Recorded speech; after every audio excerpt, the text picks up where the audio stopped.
এই কথাটা ভুলে যায় না। আজকের লেকচারে যদি সব কথাও ভুলে যান, এই কথাটা ভুলে না।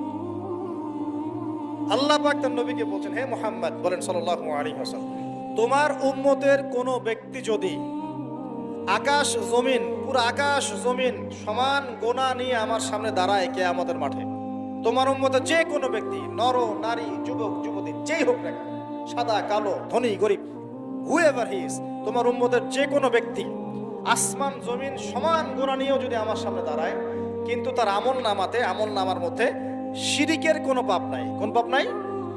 শিরিক তো বুঝি ভাই, আল্লাহর সাথে অংশীদার সাব্যস্ত করা। কিতাব তাওহীদ বইটা পড়ে নিয়ে, তো এখানে সব দেয়া আছে। শিরকের পাপ নাই, আসমান জমিন সমান পাপ দিয়ে ভর্তি। আমি আল্লাহ তার সামনে আসমান জমিন সমান ক্ষমা দয়া নিয়ে হাজির হব ইনশাআল্লাহ।